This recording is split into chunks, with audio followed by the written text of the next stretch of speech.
Okay guys, so welcome back to my channel. This right here is a very quick unboxing of the Philips Fresh Air Mask.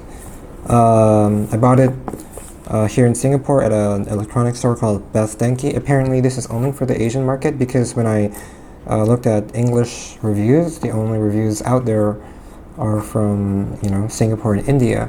But I guess it is also sold in other Asian countries if you Google search it in Chinese or Korean, other Asian languages. So anyway, it's just a quick unboxing, and I need to come back to you in a separate clip or a separate video with my thoughts and impressions after actually using this. But by all accounts, it is a very good device, primarily because in the heat of the day over here, I don't want to have to deal with the feeling of breathlessness and perspiration and sweat that accumulates when you're wearing a mask that's really close to your face. So this item apparently, when I asked the sales rep, only came out about 2 months ago,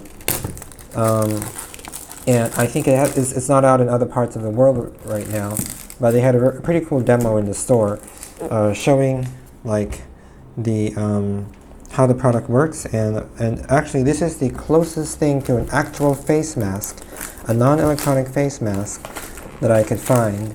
So I mean, LG makes the Air Puricare or something like that, and Razer makes a Razer Zephyr mask, and both of them look like very, very heavy and something that is not really suitable for, I mean, like if you don't want to look like a tech geek or something like that, you could actually get something like this.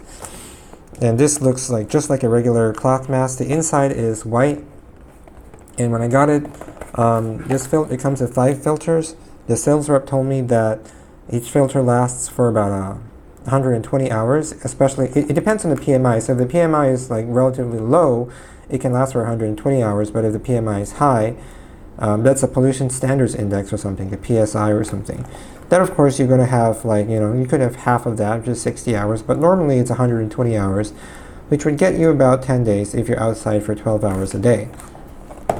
Now we have the box over here, and yes, it is, part of it's in Chinese. It says electronic breeze mask. So, I mean, electronically like filtered mask. Yeah, or fresh air mask. Anyway, it's this is what it looks like on the outside, and when you open it, okay, I'm gonna have to use my fingernails here because I always forget to bring my scissors, and that is a pain. Oh, it's very easy to use. Just use your fingernails, and that's it. It'll open up like this. And very quickly, let's just show you what is in the box, so what you're getting. It retails for $159.90 in SGD here in Singapore, or about 120 US. It's comparable to the Razer Zephyr that retails in the United States for $99.99, excluding tax. But in Singapore it's like 159 here. It's exactly the same price as this mask, but unfortunately it's out of stock everywhere, even on the website. So I decided to go for this Philips Fresh Air Mask, not only for the design and convenience, but just because it's available. And the LG one just looks pretty terrible in terms of how it looks on the face, in my opinion. So this is what it looks like. It looks pretty cool. So you have a face here, and I guess the key selling point here is that there is a space between the mask and your face.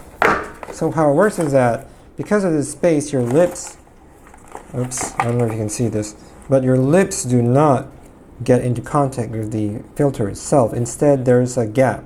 So it feels a lot cooler, and then this little thingamajig here, it actually pulls the hot breath out from your face and expels it downwards. There's a vent down below. I guess they did it in order not to, let it focus here. Yeah, so you just peel it off in order for your breath not to get expelled onto others. So that's how it's supposed to work, and I guess they did a very nice little mock-up of someone's breath here. So I guess if it were to be sold outside of Asia, it would also retail for about $99.99 USD. The same as a Razer Zephyr mask. I mean, and that's before tax. So just something to note. And so it feels very, very soft and very smooth to the touch. Something that, well, you can see how soft it is. You can fold it in here, and this part is where it does its magic. And yeah, it is, unfortunately, it is chargeable only by micro USB. So you can detach the filter, as I saw in the store. Oh yeah, so this is a charging area here. Sadly, it's not USB-C, unlike the Razer Zephyr mask. But you know, it is what it is. So if you buy this, you just have to have a micro USB cable laying around. And charging it takes about 3 hours, so not the fastest of charges, and you want to probably just leave it charging overnight. Yep, and it's not hot swappable battery, so you have to keep charging it even though you're outside. There's a little magnetic thing here that holds this device in place. And on the whole, it's a very lightweight alternative to a cloth mask. This PM, it is an N95 filter that comes with this. So it's a lot better than the cloth masks, just that you have to pony up a little extra cash for it. It's 40 SGD here, or about 30 or 28 USD for 5 masks that should last you about 50 days. 50 days. So yeah, let me come back to you after about a week or two of testing and actual use, and I will give you my thoughts on that. In the meantime, see you guys later.